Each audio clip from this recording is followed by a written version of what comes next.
Shut up and sit down.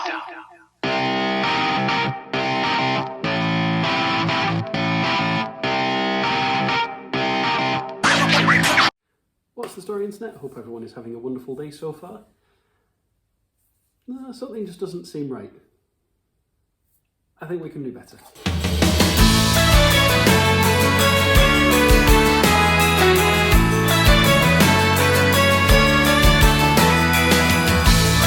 Right, there we go, that's better. I've got an ugly Christmas sweater that's got Manchester United on it. I've got an ungodly amount of Father Christmases.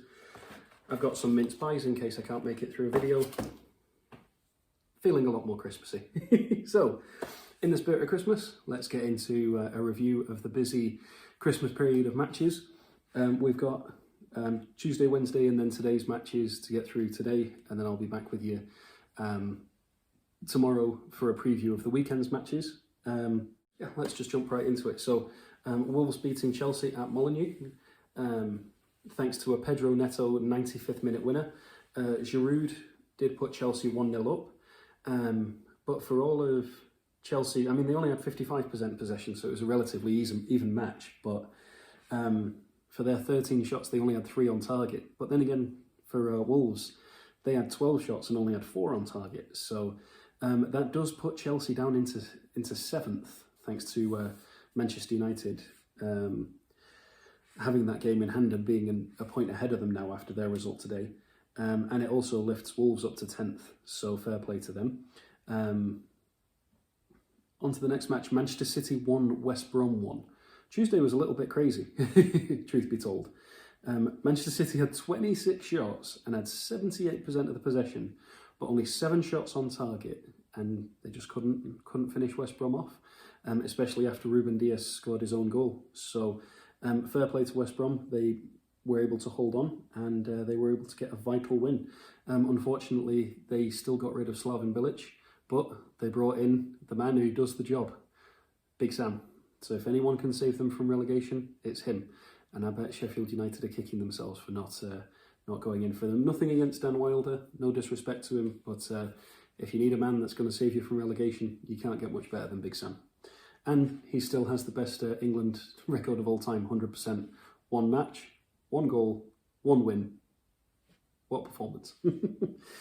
So going into Wednesday's fixtures, we had Arsenal 1, Southampton 1. Arsenal are just dire at the moment. Theo Walcott came to haunt them and scored in the 18th minute and celebrated against them. So Arsenal fans are not happy about that. Aubameyang did score his first goal from open play since signing his new contract, since he signed to Tink. Gabriel got sent off in the 62nd minute, so he will be unavailable for the next match. So, but Southampton had the possession, they had the shots, and should probably have won, to be fair. So that takes them up to 3rd, which is crazy for Southampton. Give fair play to them. On to the next match. Leicester City 0, Everton 2. So Everton back to their winning ways, winning 2-0. Thanks to a Richarlison goal and, of all people, Mason Holgate. So they had barely any possession. They had 11 shots and 6 on target to Leicester's 14 and 2, but they were able to convert. So possession is not everything, is what you do with a possession. So fair play to Everton, back to winning ways. Leicester's do still stay in a relatively good place. They're in 4th, and then Everton are in 5th. Only 1 point difference in them though. So it's very close at the top, as I'll keep mentioning. Leeds United 5, Newcastle 2. So Newcastle did in fact take the lead, thanks to Jeff Hendrick. And then Patrick Bamford equalised. Patrick Bamford has a crazy amount of goals this season.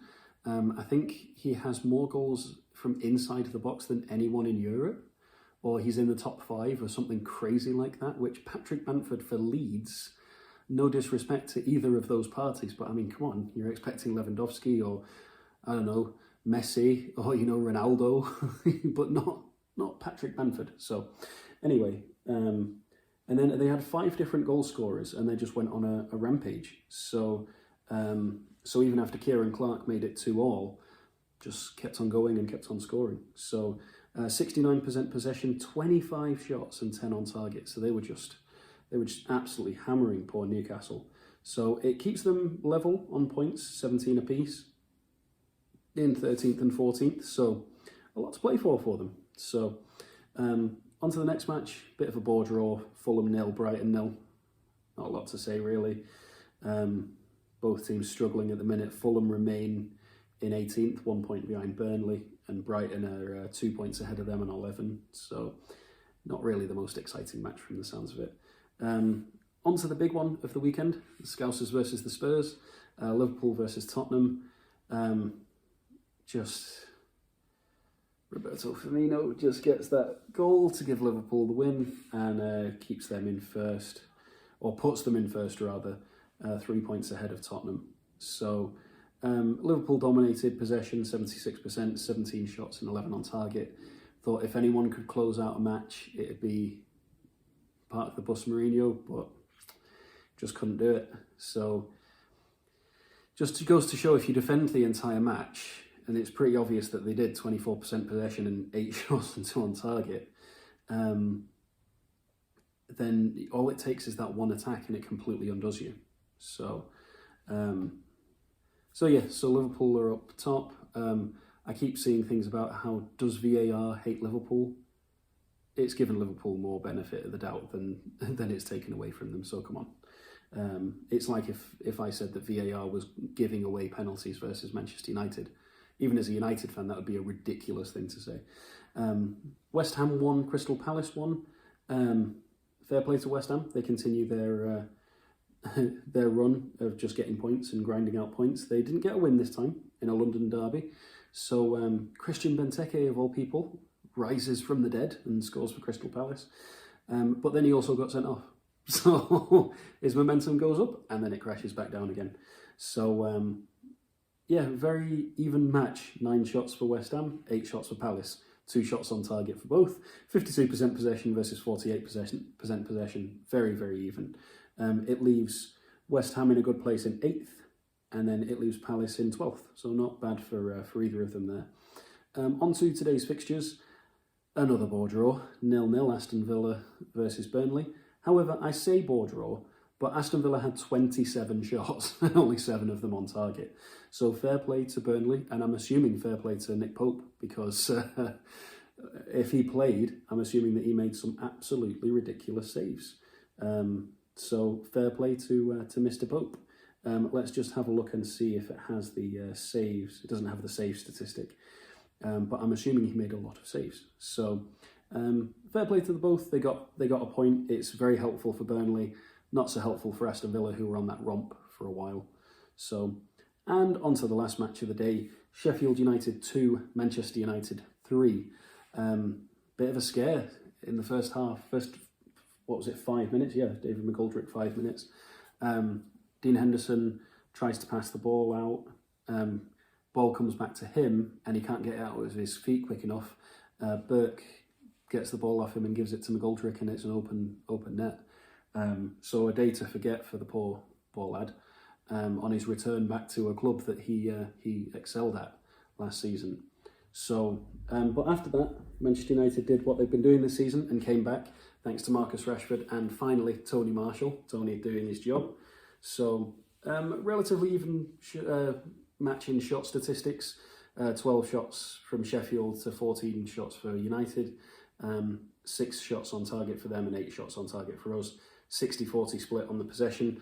It does mean, though, that Manchester United have gone up to 6th, level on points with Everton. We've got 2 fewer on the goal difference. If we win our game in hand, that will put us into 2nd above Tottenham. So, looking pretty good at the minute for Manchester United.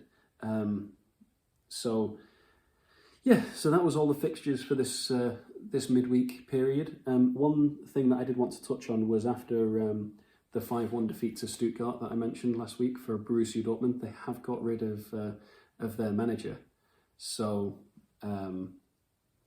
yes, it'll be interesting to see what comes from that. I do believe that they won their midweek match, though. Yeah, they won 2-1 against Werder Bremen. So maybe it's a case where the interim manager will take over. I'm not really sure if they've got an interim or if they had someone lined up. But yeah, it'll be interesting to see. Another statistic I saw, speaking of the Bundesliga and the Premier League, Schalke and Sheffield United are tied for the longest losing streak at the moment. So it'll be interesting to see who breaks first, who wins first. So they both have plenty of draws. I think Schalke has more with 4 draws, with Sheffield United's 1, because they only have 1 point. But just neither of them can even buy a win at the moment. So anyway, I hope everyone is keeping safe, staying out of trouble. And as I mentioned, I will be back with you tomorrow for previews for the weekend fixtures. So we have Saturday, Sunday, Monday. So I'll probably do Saturday, Sunday in one thing, and then I'll do Mondays along with my review on Sunday. So until then, I hope you're all having a wonderful day. And thank you very much for watching. I'll see you all next time. Ta-ra for now.